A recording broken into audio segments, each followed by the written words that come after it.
Only one superhero has survived cancellation not once, but twice, and come back better than ever. Please welcome the cast of the all-new Amazon series, The Tick. I'm here with Griffin, Jackie, and Peter. You guys play, respectively, Arthur, the Terror, and the titular Tick himself. Can you guys tell me? Titular Tick. I like that. Whenever we have a chance to say titular, we say it, even if it doesn't make sense. I Is like it because that. you can't pronounce eponymous? Pretty much, yeah. Eponymous is good. It's good. Can you guys tell me a little bit about what's going on with this new incarnation of the Tick? Yeah, it's a TV show. People are going to be able to watch it. Oh, It wow. has scripts and characters and dialogue, and the idea is that you get enjoyment out of it. There you go. That's the basic goal, I think, we're all aiming that's what for, right? That's what we're Yeah, going yeah. for. And I Yeah. play a character who's shares the name with the name of the show. But he doesn't know that, because within the show, that's not... We're there gonna get isn't a the TV news show. writer on Yeah. this. Right. We have some scoops here. You guys are probably breaking NDA. This is insane. No, like the Tick. I grew up watching the cartoon, which was very weird, very silly, kind of a lampoon of existing superhero stuff. And then in the early 2000s, there was a different live action, which is kind of sitcom-y with a bigger budget. And this time around, this is like kind of striking while the iron is hottest with superhero culture. And it's, I don't want to say it's darker, but it feels more realistic. And it's, your character Arthur has always been very neurotic. In this case, he's battling with some mental illness. Could you talk a bit about that? We justify the neuroses. You know, he's not just like a neurotic for the sake of laughter. Yeah. Which I think he's always been. But I've always said it's like, this isn't a more realistic version. It's not a dark and gritty version. It's as absurd as any other versions of the Tick. But I think we're just burrowing into the psychology of all the characters in a deeper way. Yeah. You know, so it's rooted in something real. It seems more human. Like you're playing a very, very grounded character, and then you guys are playing a supervillain and a superhero, respectively. How do you guys interact? You guys kind of didn't really interact in the actual pilot. I haven't seen beyond that, but Yeah. interacts with Little Griff. I interacted with his younger self. Right. Yeah. So my character really kind of lives in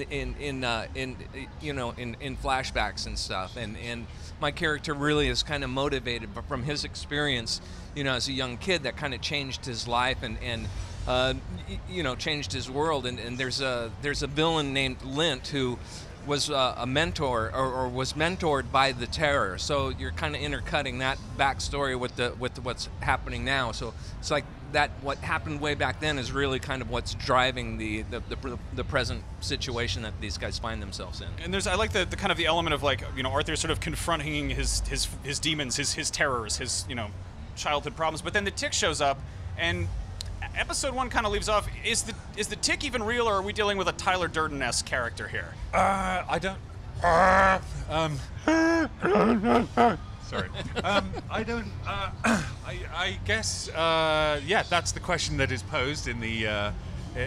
Can you spoil the entire show for us, please? Well, I think it wouldn't be a spoiler to. I don't know. To say that. It's the sled. Tick was the sled all along. Tick was the blue light. I mean, no one knows what the Tick is, including the Tick. The Listen, series is a lot about including the trying to Tick. figure that out. Yeah. And also, I don't know who I am as an actor. I have to tell him every day before the Tick. I go, Peter, Yeah. you, Peter. He gets my IMDb page up, and I say, "Oh yes, so I did that in 1997. I think I remember that." Yeah. You're Was Darth I Maul, wearing but the only blue the suit voice. then? No. What Right. year is it? Yeah. That's not your skin. That's a costume. Okay. And this is a GeoCities page. No. That's all gone now. That's yeah. Anyway, hi. No, so that was a weird up in the air question. it wasn't at all. You say a lot of very strange, absurd stuff as the Tick. How do you guys keep a straight face when he's saying those things? It's very difficult. That's the acting part where that's where that comes in. I mean, my job as an actor is just to be at like peak sort of manic terror at all times. I'm just constantly afraid and wired. So I just, I think about the worst things that could possibly happen in my life. So I'm constantly counteracting what Peter's saying to me with my greatest fears of how I could end up as a human being. Okay. That's my actor's process. That's a good way. Just lean into it. Yeah. And Jackie, you have a fierce rivalry with the Tick at some point. I'm guessing you're the villain, right? Well, like I said, my character's kind of intercut from flashbacks. Okay. Yeah, so Stuff. why There's don't a lot you of listen? that going on. Oh, I'm sorry. I get the sense you're gonna Failing this come back. I don't test. know. Getting into costume, obviously a huge part of playing superheroes. You kind of have it easy. No, wait, you totally don't. You get at the end of you get the bunny ears and the wings. Easy ass. How much of a pain in the ass is that to get into costume? It's not the getting in; it's the staying in. I think Okay. is the difficult part. Is it hard to go to the bathroom? Like, do they give you breaks? Are they like, or is it like surgery where they're like, all right, fast from this point forward? I figured it out. I mean, I don't want to get too technical Okay. here. We don't have to describe Too angles lurid. and body parts, Okay. but I feel like you figure out a process. There's a video on YouTube somewhere. Yeah, we came up with instructionals to teach other superheroes how I think to pee. that's probably going to be taken down at some point. That doesn't sound like it's appropriate. Right. It's not at Now all. you've got the creator of the Tick, Ben Edlund, working on this. He's, I believe, executive Yeah. producing and writing the whole thing. He's the guy. What's he yeah. like to work with? He's a great guy.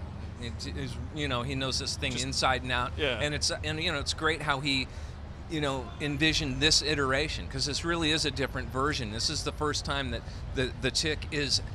It's not a comic book parody, it's a comic book movie parody, so the production value is up.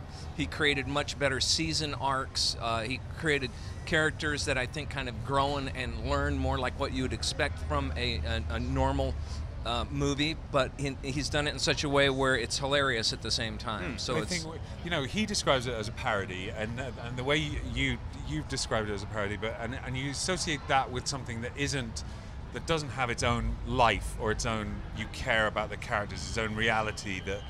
But with this, I mean, I think that if that's how Ben describes it, then I guess that's what it is. But I don't see it like that as a parody. It's a show. I feel like we're trying to have our cake and eat it too. Like you Yeah. get to satirize what is going on in superhero culture around us, but also try to make a real investable show with stakes and exciting action and Yeah. sad, character. I mean, twists and turns. I don't know if there's that much of like satire of like superhero tropes. Like, I mean, there's elements of that, but it's not like we're not doing like, I don't know. It's weird, actually. Well, I'll be darned. I guess we're all working on a different show. Yeah. Each exists in our own world. Yeah. We do it 300 style. They green screen us together. We haven't met before now. Yeah, it's his first time. But like, meeting. there's He's a great like guy. a thing where like Jackie, I mean, he plays the Terror, and then there's like a flashback scene where like he's like the most evil man on earth, but then you sort of get to see behind the scenes of him a little bit, and you end up at the end of the scene, you're like, you feel sorry for this guy who has tortured the main character's psyche, Yeah. this character that we all love, and then somehow he gets you to feel like empathy and sympathy for this monster. Well, it's crazy. It's kind of I've crazy. always Good actor. I've always loved the spot where the Tick Oh, kind of yeah. lives in the general superhero pantheon, because on one end of the spectrum you've got stuff like Watchmen, which is all about the humans behind the mask, and on the other end you've got something like Deadpool, which is so just kind of almost abrasively snarky and silly and comedic, and the Tick is still earnest. There's a certain kind of like almost old-fashioned like kind of gung-ho mentality to that. So I'm It's, excited it's to about see. a very classical idea of heroism, really. I mean, that's what we're all fighting for on the Yeah. show is really classical notions of good and evil coming from a very sincere I mean, place. at the end of the day, it's definitely a good mix of like a grounded show that's also a comedy. Yeah. It's superhero comedy. I'm Yeah, really Pathos and Talking Dogs. I love it. That's perfect. Talking Dogs is the Pathos. There's plenty of that out there. The Talking Dogs, we need more of that. Guys, thank you so much for coming by and joining us. I wish the best for you at Comic-Con. I cannot wait to see more of the show. It is out in the wild on Amazon Prime later in August, so keep an eye out for that. And for more Comic-Con, stay tuned to IGN. Everybody point at the camera. Cheers.